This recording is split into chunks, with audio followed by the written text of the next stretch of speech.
You know, it's one thing to hear about scary stories with ghosts and monsters, but what if I told you that some of the most terrifying experiences people have are rooted in reality? These aren't tales of the supernatural. They're real accounts, things that happen to everyday people just like you and me. As you listen, just remember, these stories could happen to anyone, even you. Story 1. The Midnight Visitor. I used to work late shifts at a gas station just off the highway. It was one of those lonely, isolated places where the only sounds you'd hear after dark were the rustling of the trees and the occasional car zooming past. My shift usually ended around 3 a.m., and by then, the place was deserted. One night, it was nearing the end of my shift, and the last customer had come and gone. I was in the back room, restocking shelves, when I heard the faint chime of the bell above the entrance. It was strange because I hadn't heard a car pull up, and there wasn't anyone at the pumps. I stepped out of the back room, peeking around the corner to see who had come in. The store was empty. I thought maybe I was just tired, hearing things that weren't there. But then, I noticed something that made my heart skip a beat. The door to the storage closet was slightly ajar. I knew for a fact that I had closed it earlier. Cautiously, I walked over to the closet and nudged the door open with my foot. It was dark inside, and I couldn't see much, but it was clear no one was there. I chalked it up to my imagination and turned to head back to the counter. Then, out of nowhere, I heard a soft, muffled cough coming from inside the closet. My blood ran cold. I froze, my mind racing. There was no one supposed to be in the store except for me. I turned back slowly, and that's when I saw it. A pair of eyes staring at me from the darkness. I panicked, slamming the closet door shut and bolting it. I ran to the front of the store and grabbed the phone, dialing 911 with shaking hands. As I waited for the police, I heard banging from inside the closet, followed by the sound of something heavy being pushed against the door. I didn't wait to see what would happen next. I sprinted out of the store and waited in my car until the cops arrived. When they got there, they found the closet empty, but the vent in the ceiling had been pried open. Whoever had been in there had escaped, leaving only a knife behind, hidden among the cleaning supplies. I quit that job the very next day, and to this day, I never found out who was in the closet or what they wanted. Story 2. The Wrong Turn. A few years ago, I was driving home late at night after visiting a friend who lived out in the country. It was one of those pitch-black nights where the only light came from the moon and the roads were winding and narrow. I'd driven this route before, but something felt off that night, like the darkness was thicker, heavier somehow. About halfway through my drive, I realized I had taken a wrong turn. The road was unfamiliar, and there were no street lights, just endless trees on either side. I tried to backtrack, but every turn seemed to lead me further into the woods. My GPS had lost signal, and my phone battery was nearly dead. The road narrowed even more, barely wide enough for my car, and I was forced to slow down. The trees seemed to press in closer, their branches almost touching the car. Then, out of nowhere, I saw an old, rusted sign that read, "No trespassing." It was riddled with bullet holes, and beneath it was an old dirt path leading off into the forest. I had no choice but to keep going. The path was rough, and my car struggled to keep moving forward. Just when I thought I couldn't go any further, the path opened up into a clearing. In the middle of it stood an old, dilapidated house, the kind you'd see in horror movies. The windows were boarded up, and the front door hung off its hinges. But what caught my eye was the car parked out front. A black sedan, clean and modern, completely out of place. I didn't want to get out of the car, but I knew I was stuck. I was low on gas, lost, and there was no way I could find my way back in the dark. I stepped out, the crunch of gravel beneath my feet echoing in the stillness. As I approached the house, I noticed something that made my skin crawl, a faint light flickering from inside like someone had lit a candle. I hesitated, but then I heard it, a voice, barely audible, calling for help. It was a woman's voice, desperate and weak. Against every instinct, I moved closer to the door, and as I reached for the handle, the voice stopped. Dead silence. I pushed the door open, the hinges creaking loudly. Inside, the house was empty. The floor was covered in dust, and the air was thick with the smell of mold. There was no sign of the woman, no light, nothing. Just an empty room. I turned to leave, But as I did, I heard the voice again, this time behind me, whispering my name. I bolted out of the house and back to my car, my heart pounding. I didn't care if I ran out of gas. I had to get out of there.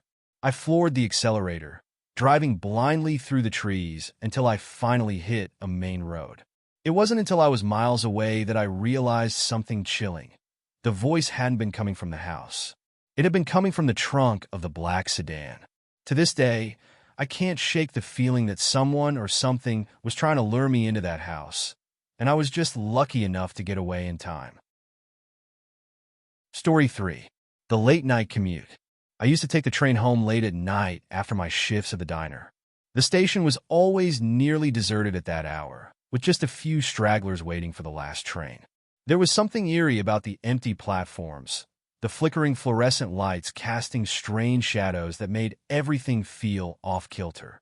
One night, I was waiting for my train, sitting on a cold metal bench with only one other person nearby, a man standing at the far end of the platform.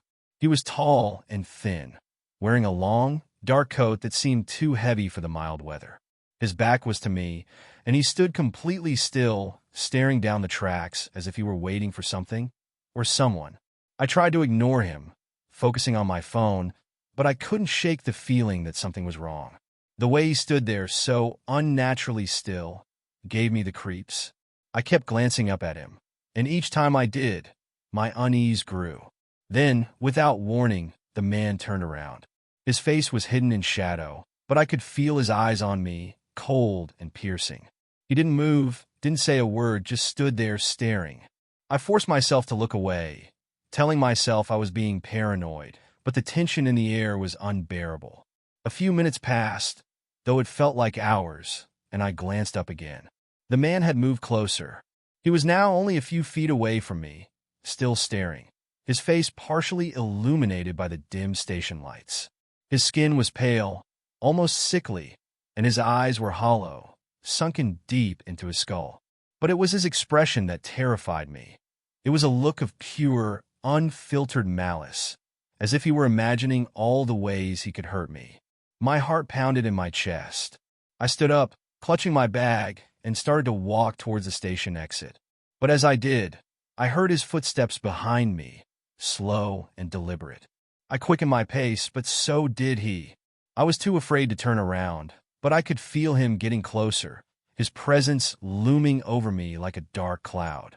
I broke into a run, my footsteps echoing loudly in the empty station. But no matter how fast I went, I could still hear him behind me, those heavy, deliberate steps that seemed to follow my every move. Panic gripped me, and I darted up the stairs to the street level, not stopping until I was out in the open air. When I finally dared to look back, the station entrance was empty. There was no sign of the man. The street was quiet, just a few cars passing by, but I couldn't shake the feeling that he was still watching me from somewhere in the shadows. I rushed to the nearest bus stop, deciding I'd rather wait in the cold than risk going back down to the train. When I finally got home, I couldn't sleep. Every time I closed my eyes, I saw his face, the hollow eyes, the twisted expression, and the way he followed me like a predator stalking its prey. I never took the train that late again. I'd rather walk for miles in the dead of night than face whatever that man had in store for me if he'd caught me. Because in that moment, as I ran for my life, I knew he wasn't just a creepy stranger. He was a hunter, and I was his target. Last story. The Wrong House.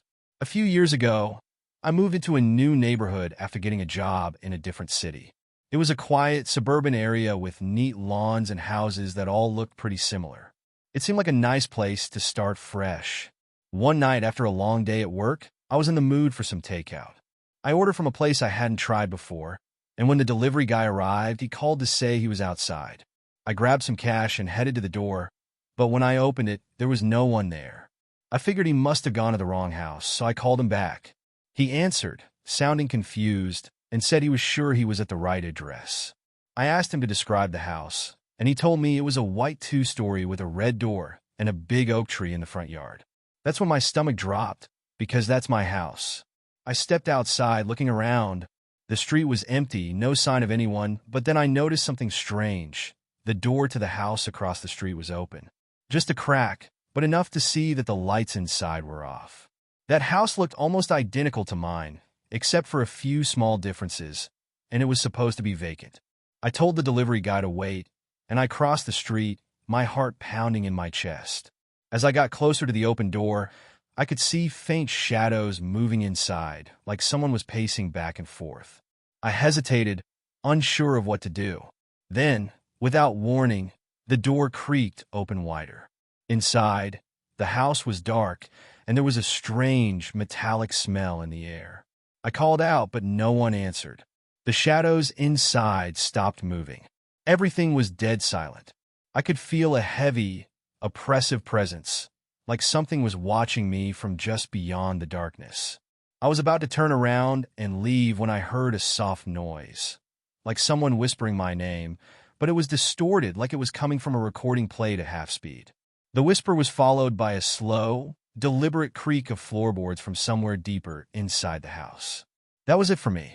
I bolted out of there, not caring if I left the door open behind me. When I got back to my house, I found the delivery guy waiting in his car, looking just as spooked as I was. I handed him the money through the window, not even caring about the change, and hurried inside. I locked every door and window, but I couldn't shake the feeling that something had followed me.